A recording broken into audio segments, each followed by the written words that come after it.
Hello class.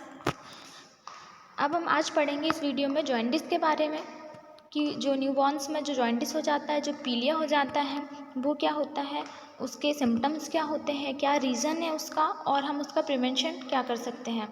तो question क्या बनता है आपको एग्जाम में, what is neonatal jaundice, give its causes, sign and symptoms, investigations, treatment, nursing management and complications, prevention. मतलब जो न्यूबॉर्न बेबीज़ हैं उनमें जो जॉइंटिस मतलब जो पीलिया जिसे हम कहते हैं वो क्या होता है, इसका क्या कारण है, और अगर पीलिया होता है बच्चे में तो क्या सिम्टम्स दिखाई देंगे, क्या हम डायग्नोसिस करेंगे, उसका क्या ट्रीटमेंट करेंगे और क्या कॉम्प्लिकेशंस उसमें हो सकते हैं। तो हम फर्स्टली इसकी डेफिनेशन को डील करते हैं। तो जो जॉइंटिस है वो क्या होता है, जो न्यूबॉर्न में जॉइंटिस है, neonatal jaundice is the yellowish discoloration of skin due to accumulation of bilirubin in serum blood above normal level. मतलब जो न्यूबॉर्न्स हैं उनमें जो स्किन्स है उनकी उसमें क्या है, येलोइश कलर फॉर्म होता है। मतलब उनकी जो स्किन्स है, आइज़ है, उसमें क्या येलोइश कलर दिखाई देने लगता है। तो ये किस लिए होता है, इसका रीज़न क्या है कि जो बिलिरुबिन का जो लेवल है सीरम में, जो ब्लड में हमारे लेवल है वो इंक्रीज़ हो जाता है, ठीक है, और एक्यूमुलेट हो जाता है। इसके कारण क्या होता है, जो बॉडी है बच्चे की वो येलो कलर में क्या हो जाती है, कन्वर्ट हो जाती है। तो जिसे हम जॉइंटिस कहते हैं, पीलिया कहते हैं। अब इसका रीज़न क्या है, कॉजेज़ क्या है इसके, कि पीलिया जो है किस कॉज से होता है, तो रेड ब्लड सेल्स का जल्दी व अधिक डिस्ट्रक्शन होना।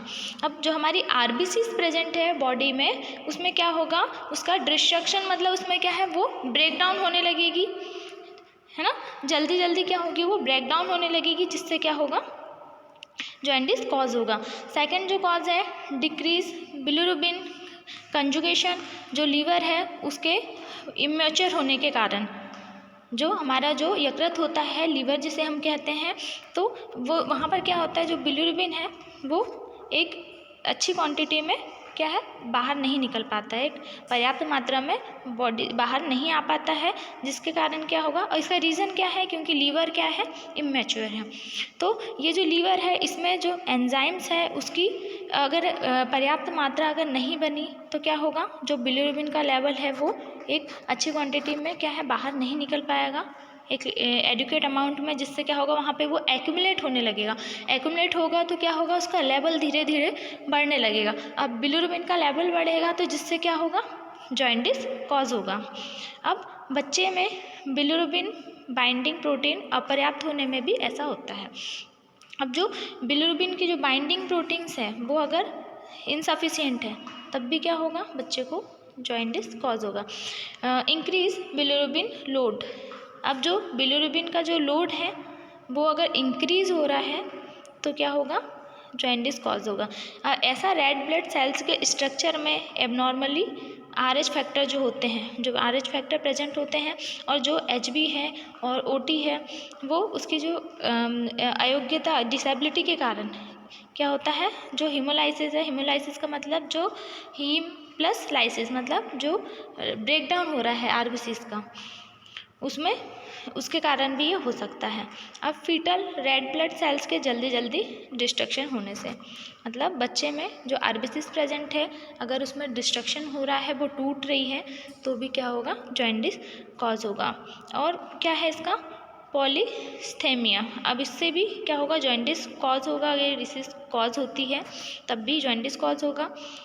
अब मिक्स फैक्टर में क्या आएगा, रक्त में बिलिरुबिन की मात्रा का अधिक निर्माण एवं यकृत व अन्य मार्गों से इसका निष्कासन पर्याप्त न हो पाना।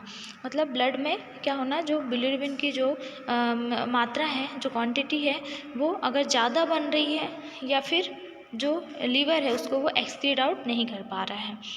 अब इसमें सिम्टम्स क्या दिखाई देंगे, सिम्टम्स में है, त्वचा पीली पड़ने से पहले आँख का श्वेत पटल, आँख का जो सफ़ेद भाग है वो पीला पड़ने लगता है। मतलब जो हमारा जो कंजक्टिवा है वो कैसा होगा, येलो दिखाई देने लगेगा। बाद में शरीर की संपूर्ण त्वचा पीली पड़ जाती। फिर क्या होगा, पहले तो आँखों में जो है इसके सिम्टम्स दिखाई देंगे कि जो हमारे जो कंजक्टिवा है हमारे आइस में जो प्रेजेंट है वहाँ पर क्या होगा, मतलब हम बात कर रहे हैं बच्चे की, चाइल्ड हेल्थ नर्सिंग पढ़ रहे हैं तो हम बच्चे की बात करते हैं, तो एग्जाम्पल भी बच्चे का लेते हैं। तो क्या होगा उसमें, जो बच्चे की जो आइज़ है, जो कंजक्टाइवा है, जो वाइट पोर्शन जो है वो कैसा होगा, धीरे धीरे येलोइश कलर में चेंजेस होने लगेंगे। अब इससे क्या होगा, धीरे धीरे अब सारी बॉडीज़ में चेंजेस आने लगेंगे, उसके नेल्स में चेंजेस आने लगेंगे, है ना, बॉडी में, स्किन में जो है येलो कलर में दिखाई देने लगेगी। और क्या सिम्टम्स दिखाई देंगे जब जॉइंटिस कॉज होगा न्यूनेटल को, तो फटीग, जो बच्चा है वो बहुत ही टायर्ड रहेगा, फटीग फील करेगा। नेक्स्ट जो सिम्टम्स है, रिफ्यूज़ल ऑफ फीड, मतलब बच्चा क्या करेगा, फीड को रिफ्यूज़ करेगा, वो फीडिंग नहीं करेगा। देन नेक्स्ट है डार्क यूरिन, मतलब जो यूरिन का जो कलर है वो डार्क कलर होगा। डार्क स्टूल, अब जो स्टूल्स होगा वो भी, जो फीसेस है वो भी कैसे, डार्क कलर में होगा। अब चाहे वमन आदि, मतलब जो डाइजेशन है वो भी प्रॉपर नहीं हो पाएगा। अब इन्वेस्टिगेशन में क्या करेंगे हम, इसमें ब्लड टेस्ट करवाएंगे। जो सीरम बिलिरुबिन टोटल जो है हम क्या करेंगे, उसमें ब्लड टेस्ट में आरबीसी की जो स्ट्रक्चर है वो देखेंगे, जीबीपी जो है, पेरिफेरल ब्लड सीरम देखेंगे। इसके बाद ब्लड ग्रुप और आरएच फैक्टर, मदर और बेबी का दोनों का आरएच फैक्टर हमें क्या करना है, इन्वेस्टिगेट करना है। कुम्स टेस्ट करेंगे, टोटल सीरम एल्ब्यूमिन टेस्ट करेंगे, हीमोग्लोबिन कंसंट्रेशन देखेंगे कितना % है, साथ में ब्लड कल्चर लेंगे, उसको टेस्ट करेंगे। लीवर फंक्शन टेस्ट, जिसको एलएफटी कहते हैं हम, वो नॉर्मली हम टेस्ट करेंगे। अब नेक्स्ट इसमें ट्रीटमेंट क्या होगा, ट्रीटमेंट में आएगा फोटोथेरेपी। अब फोटोथेरेपी क्या होती है, फोटोथेरेपी एक जैसे रेडिएंट वार्मर होता है उस टाइप से एक मशीन होती है जिसमें बच्चे को रखा जाता है, जिसमें क्या होता है, ब्लू और वाइट कलर की लाइट्स होती हैं, ट्यूबलाइट्स लगे होते हैं उसमें। इसमें बच्चे को कैसे रखा जाता है, उनकी जो आइज़ है, जेनाइटल एरिया है, उनको कवर करके क्या करा जाता है, बच्चे को वहाँ पे कैरी किया जाता है, वहाँ पे रखा जाता है। अब फोटोथेरेपी द्वारा photo oxidizing blood pigment bilirubin तथा येलो लिपिड बिलिरुबिन को कलरलेस, नॉन टॉक्सिक और वाटर सॉल्युबल बिलिरुबिन में बदलते हैं। अब मतलब क्या है कि फोटोथेरेपी के थ्रू क्या होता है, ऑक्सीडाइज होता है ब्लड पिगमेंटेशन बिलिरुबिन, और जो येलो लिपिड बिलिरुबिन्स होते हैं वो कलरलेस होते हैं, और ये जो टॉक्सिक जो बिलिरुबिन्स है वो नॉन टॉक्सिक में कन्वर्ट होके वाटर सॉल्युबल बिलिरुबिन में बदलते हैं और यूरिन के थ्रू एक्सक्रीट आउट हो जाते हैं बॉडी से। देखिए लिखा है यहाँ पे, और आसानी से यूरिन के थ्रू क्या होंगे, बॉडी से एक्सक्रीट आउट हो जाएंगे। अब फोटोथेरेपी का जो टाइमिंग है, फोटोथेरेपी का समय एवं संख्या का निर्धारण शिशु की हालत और उसके रक्त में सीरम बिलिरुबिन के स्तर पर आधारित होता है। मतलब अब फोटोथेरेपी का ड्यूरेशन कितना देना है, कितने टाइम तक बच्चे को फोटोथेरेपी मशीन में रखना है, इसकी कितनी क्वांटिटी है, और उसकी बच्चे की जो कंडीशन है उसको देखते हैं पहले कि बिलिरुबिन का लेवल कितना बड़ा है, बच्चे को कितने % जॉइंटिस दिखाई दे रहा है, उसके हिसाब से क्या करेंगे, उसको हम फोटोथेरेपी में रखेंगे, उसके अकॉर्डिंग हम उसे ट्रीटमेंट प्रोवाइड करेंगे। अब ड्रग थेरेपी में क्या, फिनोबार्बिटोल, यह जो मेडिसिन है, ये जो औषधि है, लीवर सेल्स पर अपने प्रभाव से ग्लूकोरिन ट्रांसफेरेज एंजाइम के निर्माण को बढ़ाती है, जो बिलिरुबिन के कंजुगेशन एवं एक्सक्रीशन में सहायता करता है। अब ये जो मेडिसिन है फिनोबार्बिटोल, ये क्या है, एक जो मेडिसिन है ये क्या करती है, जो लीवर्स में जो सेल्स प्रेजेंट होते हैं हमारे, तो उस पर क्या करती है, इफेक्ट दिखाती है, और एंजाइम्स का क्या करेगी, एंजाइम्स क्रिएट करेगी, और जो बिलिरुबिन के जो कॉन्जुगेशन फॉर्म उसको क्या करेगी, एक्सक्रीशन में हेल्प करेगी। नेक्स्ट क्या है, एक्सचेंज ट्रांसफ्यूजन। अब एक्सचेंज ट्रांसफ्यूजन में ब्लड ट्रांसफ्यूजन की बात कर रहे हैं, तो शिशु में ब्लड का एक्सचेंज ट्रांसफ्यूजन करना भी इस रोग के लाभकारी है। इसे 180 ml ऑफ ब्लड पर kg बॉडी वेट इन 24 आवर्स तक एक्सचेंज कर सकते हैं, लेकिन एक बार में 100 ml ब्लड ही एक्सचेंज कर सकते हैं। इस प्रक्रिया को बहुत ही स्लोली करना चाहिए, इसमें कम से कम 1 घंटा पूरा करना चाहिए। मतलब ये है कि आप जब ब्लड ट्रांसफ्यूजन कर रहे हैं, आरबीसीज का बहुत डिस्ट्रक्शन हो रहा है, जो हीमोग्लोबिन है बच्चे का नहीं बन पा रहा है, तो बच्चे में ब्लड की कमी आ रही। अब इसमें क्या है, अगर हम ट्रांसफ्यूजन करते हैं ब्लड का, तो ये भी एक बेनिफिशियरी है जो डिसीज़ के लिए। तो इसमें जो 180 ml ब्लड जो है बॉडी वेट के हिसाब से क्या करेंगे 24 हावर्स तक इसको एक्सचेंज करेंगे। लेकिन क्या होगा, हम वन टाइम में 10 ml ब्लड ही एक्सचेंज कर सकते हैं और हमें क्या करना है, बहुत ही स्लोली इस प्रोसेस को हमें करना है और इसको कम से कम हमें 1 आवर में पूरा करना है। अब शॉक और डोनर ब्लड्स के विषैले प्रभाव से बचने के लिए 1 ml कैल्शियम ग्लूकोनेट भी देना है। अब क्या देना है, हमें एक मेडिसिन देनी है कैल्शियम ग्लूकोनेट। किस लिए देना है, ताकि जो ब्लड ट्रांसफ्यूजन कर रहे हैं उसमें बच्चा शॉक में ना जाए, ठीक है, उस पर कोई साइड इफ़ेक्ट ना हो। अब 20 ml ब्लड एक्सचेंज करने के बाद सॉल्ट फ्री ह्यूमन एल्ब्यूमिन दे सकते हैं। इसकी मात्रा 1 ग्राम पर केजी है। यह बिलिरुबिन बाइंडिंग प्रोटीन होती है। अब क्या करना है, 20 ml ब्लड एक्सचेंज करने के बाद क्या देना है, सॉल्ट फ्री ह्यूमन एल्ब्यूमिन दे सकते हैं और इसकी जो क्वांटिटी देंगे हम 1 ग्राम देंगे उसके वेट के अकॉर्डिंग।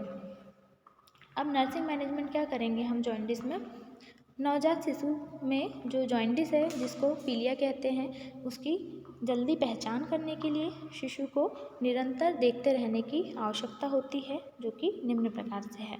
अब नर्सिंग मैनेजमेंट में हम क्या करते हैं, बच्चे की पूरी केयर करते हैं। नर्स जो होती है वो क्या करती है, बच्चे के ऑल ओवर केयर बच्चे को प्रोवाइड करती है। तो इसमें क्या है, बच्चे को ऑब्जर्वेशन में रखा जाता है। जो भी चेंजेस होते हैं बच्चे में उसको ऑब्जर्व करती है एक नर्स, उसको नोट करती है, उसके बाद उसका ट्रीटमेंट होता है। तो स्किन का रंग देखना चाहिए कि येलो कलर इंक्रीज़ है या डिक्रीज़ तो नहीं हो रहा है। मतलब अब बच्चे को पीलिया है तो पीलिया में क्या है, सिम्टम्स हमने क्या देखे उसके, कि जो बच्चे के जो आइज़ है, जो कंजक्टाइवा है, वो येलो कलर में क्या हो रहा है, फॉर्म हो रहा है। अब साथ में क्या होगा, जो स्किन्स है वो भी येलोइश कलर में दिख रही है। तो क्या ऑब्जर्व करना है नर्स को कि बच्चे की जो स्किन्स है वो येलो कलर जो है उसमें इंक्रीज़ हो रहा है, डिक्रीज़ हो रहा है। मतलब बच्चे की स्किन पीली पड़ रही है या फिर ज़्यादा बढ़ते जा रहा है, जो येलो कलर है बच्चे की स्किन में वो बढ़ते जा रहा है या फिर कम हो रहा है। इस चीज़ को ऑब्जर्व करना है। सेकंड पॉइंट क्या है, जो शिशु का जो यूरिन का जो कलर है उसकी क्वांटिटी है, कितने बार वो यूरिन आउटपुट दे रहा है, इसकी क्या करना है, जाँच करते रहना।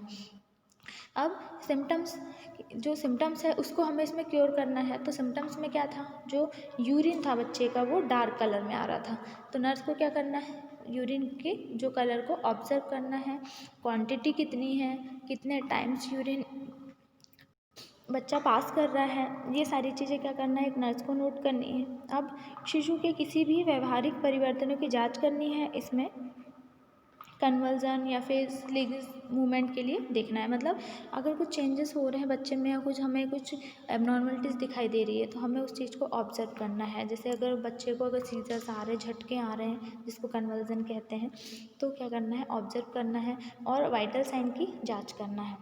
वाइटल साइन चेक करना है जिसमें हम टेम्परेचर, पल्स, रेस्पिरेशन तीनों क्या करेंगे, पूरा TPR चार्ट मेंटेन करेंगे। अब शिशु के शारीरिक ताप को मेंटेन करना, विशेषकर जब उसे फोटोथेरेपी पर रखा गया हो।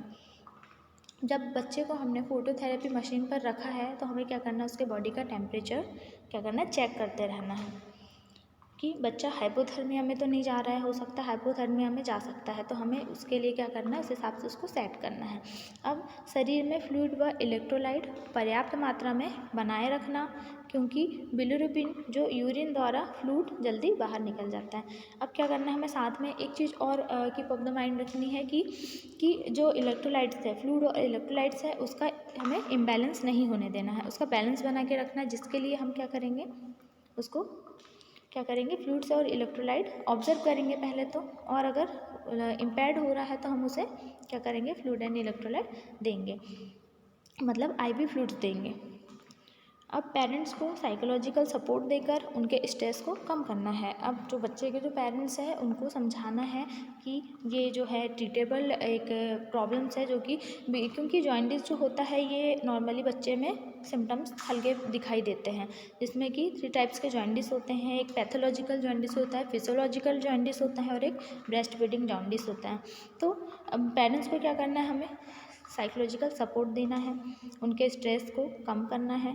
अब prevention of complications of new born with jaundice, अब जो कॉम्प्लिकेशंस हो सकते हैं उससे प्रिवेंट करने के लिए हमें क्या करना है, तो हीमोलाइटिक डिसऑर्डर को रोकना है। मतलब जो RBCs का ब्रेकडाउन हो रहा है हमें उसको रोकना है। अब जन्म से पहले जटिलता का डायग्नोसिस एवं ट्रीटमेंट करना है। अब क्या करना है, बेबी के बर्थ से ही पहले उसको डायग्नोस करना है, मदर को भी डायग्नोस करना है कि मदर में कोई जॉन्डिस के सिम्टम्स तो नहीं है, अगर दिख रहे हैं तो उसे ट्रीट करना है। अब तीव्र निगरानी में नवजात शिशु की देखभाल करना है ताकि एस्पेक्सिया, जो हाइपोग्लाइसेमिया, हाइपोथर्मिया और अम्बिलिकल कॉर्ड सेप्सिस को प्रिवेंट कर सकते। मतलब हमें ऑब्जर्वेशन में रखना है बच्चे को, उसकी केयर करनी है ताकि उसे ऑक्सीजन की मतलब कमी ना हो, उसे मतलब ब्रीथिंग डिफ़िकल्टी ना हो, बच्चा हाइपोग्लाइसेमिया में नहीं जाए। और क्या होगा, बच्चे का टेम्परेचर अगर लो हो जाएगा, बच्चा हाइपोथर्मिया में चले जाएगा, इससे भी प्रिवेंट करना है। और क्या करना है, जो अम्बिलिकल कॉर्ड्स है उसको क्या करना है, हमें वहाँ स्टेराइल जो टेक्निक यूज़ करनी है उसको क्लीन करना है प्रॉपर, वहाँ पे किसी भी टाइप का हमें इन्फेक्शन नहीं होने देना है, तो इन्फेक्शन से हमें प्रिवेंट करना है। तो एक बार इसको शॉर्ट में रिवाइज करते हैं, हमने क्या पढ़ा न्यूनेटल जॉइंडिस में। हमने देखा जॉइंडिस क्या होता है। न्यूबॉर्न में जॉइंडिस, जो स्किन है बच्चे की वो येलोइश कलर में फॉर्म हो जाएगी, जो येलोइश डिस्कलरेशन हो जाएगा बच्चे की स्किन में। किस लिए होगा कि जो बिलिरुबिन का जो लेवल है वो क्या होगा, इंक्रीज़ हो जाएगा या वहाँ पे एक्यूमुलेशन होने लगेगा। ठीक है, अब कॉजेज़ क्या देखे थे हमने, कॉजेज़ में जो आरबीसीज है, रेड ब्लड सेल्स जो है उनका डिस्ट्रक्शन हो रहा था जिसके कारण जॉइंडिस फॉर्म हो रहा था। अब डिक्रीज बिलिरुबिन कॉन्जुगेशन, अब जो बिलिरुबिन है वो क्या हो रहा है, एक वो बॉडी से एक्सक्रीट आउट नहीं हो पा रहा है। किस लिए कि जो लीवर है वो इमैच्योर है, लीवर के इमैच्योर होने के कारण क्या हो रहा है, बिलिरुबिन बॉडी से एक्सक्रीट आउट नहीं हो पा रहा है। और या फिर एंजाइम्स जो है वो एक प्रॉपर अमाउंट में प्रेजेंट नहीं है इसलिए भी। और जो बिलिरुबिन की बाइंडिंग ऑफ प्रोटीन है वो भी सफिशिएंट नहीं है। नेक्स्ट देखा था हमने इंक्रीज बिलिरुबिन लोड, मतलब जो आरबीसीज का जो स्ट्रक्चर है उसमें एबनॉर्मलिटी है, आरएच फैक्टर जो मदर में और बेबी में प्रेजेंट है, उसमें एचबी का जो लेवल है वो अगर सफिशिएंट नहीं है तो क्या है, हेमोलाइसिस जो आरबीसीज है वो ब्रेक डाउन होने लगेगी। अब पॉलिस्थेमिया होगा या फिर मिक्स फैक्टर में देखते हैं तो उसमें क्या होगा, जो बिलिरुबिन की जो क्वांटिटी है वो बहुत ज़्यादा बन रही है, उसकी जो क्वांटिटी है वो ज़्यादा है। और जो लीवर है और या फिर जो भी हमारे जो एक्सक्रीटरी जो सिस्टम है इसके थ्रू क्या हो रहा है, इसका जो एक्सक्रीट नहीं हो पा रहा है बॉडी से। अब अगर जॉइंडिस हो जाता है तो इसमें क्या सिम्टम्स दिखाई देंगे, तो फर्स्ट सिम्टम्स तो ये है कि जो आइज़ है, आइज़ में जो कंजक्टाइवा प्रेजेंट होता है उसमें क्या होगा, येलोइश कलर फॉर्म होने लगेगा। जो कंजक्टाइवा है वो येलो कलर में दिखाई देने लगेगा, बच्चे की जो स्किन है धीरे धीरे येलो कलर में चेंज होने लगेगी। साथ में क्या होगा, फटीग होगा, बच्चा बहुत टायर्ड फील करेगा। और जो रिफ्यूज़ ऑफ फीड, अब जो फीडिंग है उसको रिफ्यूज़ करेगा, फीडिंग नहीं करेगा बच्चा। और क्या होगा, यूरिन का जो कलर है वो डार्क होगा और स्टूल का जो कलर है वो भी डार्क होगा। ठीक है, अब इन्वेस्टिगेशन क्या करेंगे, इसमें ब्लड टेस्ट करवाएंगे, आरएच फैक्टर देखेंगे मदर का बेबी का दोनों का, सीरम एल्ब्यूमिन टेस्ट कराएंगे, हीमोग्लोबिन कंसंट्रेशन देखेंगे, ब्लड कल्चर करेंगे और एलएफटी करेंगे। अब इसका ट्रीटमेंट क्या देखा हमने कि बच्चे को हम फोटोथेरेपी में रखेंगे। अब फोटोथेरेपी मशीन में बच्चे को रखेंगे जिससे कि क्या होगा, जो बिलिरुबिन ब्लड का जो पिगमेंटेशन हो जाएगा, जो ऑक्सीडाइज होगा ब्लड, वहाँ पे क्या होगा, जो येलो लिपिड्स बिलिरुबिन्स को क्या करेगा, कलरलेस हो जाएगा। जो टॉक्सिक जो बिलिरुबिन्स है वो नॉन टॉक्सिक में कन्वर्ट होकर वाटर सॉल्युबल बन के क्या होगा, बॉडी से एक्सक्रीट आउट हो जाएगा यूरिन के थ्रू। अब जो फोटोथेरेपी का जो टाइमिंग है उसकी जो हमें जो क्वांटिटी है वो जो बच्चे में जितने अमाउंट में जॉइंडिस प्रेजेंट है उसकी कंडीशन को देखते हुए हमें उसको सेट करना है। अब ड्रग थेरेपी में फिनोबार्बिटोल देंगे जो कि क्या करेगा, लीवर सेल्स पर अपना इफेक्ट दिखाएगा और क्या होगा, जो बिलिरुबिन्स है वो क्या होगा, बॉडी से एक्सक्रीट आउट हो जाएगा। अब क्या करना, एक्सचेंज ट्रांसफ्यूजन, जिसमें हम क्या करेंगे, ब्लड का ट्रांसफ्यूजन करेंगे। इसमें क्या करेंगे, अगर जैसे आरबीसीज का ज़्यादा डिस्ट्रक्शन हो रहा है, एचबी कम हो रहा है, तो उसके लिए क्या करना होगा, हमें ब्लड ट्रांसफ्यूजन करना होगा। तो जब हम ब्लड ट्रांसफ्यूजन करते हैं तो इसमें क्या है, 180 ml ब्लड हमें बच्चे की बॉडी के केजी वेट के हिसाब से क्या करना है, हमें वेट के हिसाब से 20 आवर्स तक के इसको एक्सचेंज करना है। बट हमने जब एक बार ब्लड ट्रांसफ्यूजन किया तो इसमें 10 ml ब्लड है वही एक्सचेंज करना है, बस इतना ही ब्लड हमें एक्सचेंज करना है। और इस जो प्रोसेस को बहुत ही स्लोली करना है, और ये मिनिमम हमें 1 आवर में इसको कंप्लीट करना है। अब अगर ऐसी कंडीशन में अगर बच्चे को शॉक होता है, शॉक में चले जाता है बच्चा, तो क्या करना है, या कुछ साइड इफ़ेक्ट्स दिखाई देते हैं इसके, तो इसके लिए हम क्या करेंगे, 1 ml कैल्शियम ग्लूकोनेट भी देंगे, ताकि जो इसके साइड इफ़ेक्ट है वो बच्चे पर नहीं दिखाई दे। अब 20 ml ब्लड एक्सचेंज करने के बाद हम उसको सॉल्ट फ्री ह्यूमन एल्ब्यूमिन भी दे सकते हैं। इसकी जो क्वांटिटी होगी वो 1 ग्राम पर केजी होगी। अब नर्सिंग मैनेजमेंट क्या करेंगे न्यूनेटल जॉन्डिस का, इसमें जो नर्स है वो बच्चे को ऑब्जर्व करने का काम करेगी। सबसे फर्स्ट में बच्चे की कंडीशन को ऑब्जर्व करेगी कंटिन्यू। देन क्या होगा, जो स्किन का कलर देखना है कि स्किन का बच्चे का कलर कैसा है, येलो कलर जो है, जो मतलब जॉन्डिस जो बढ़ रहा है या फिर कम हो रहा है।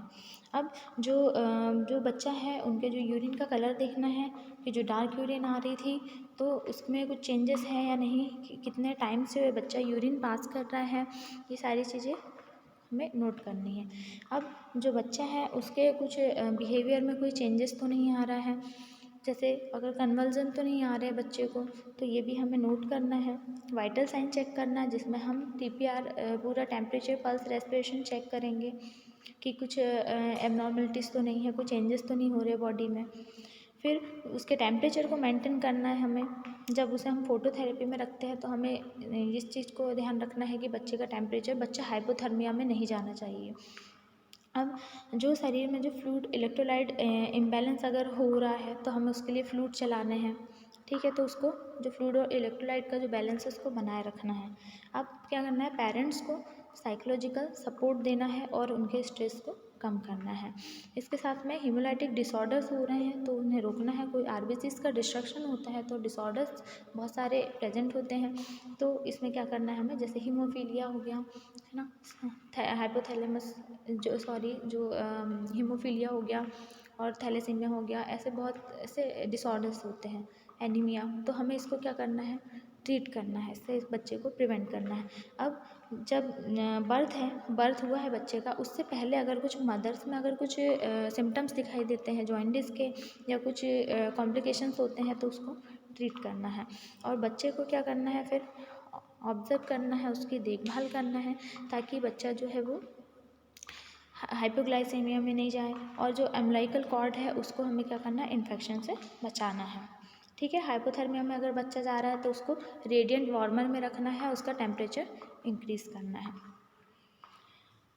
तो नेक्स्ट टॉपिक को नेक्स्ट वीडियो में डील करते हैं क्लास। Thank you.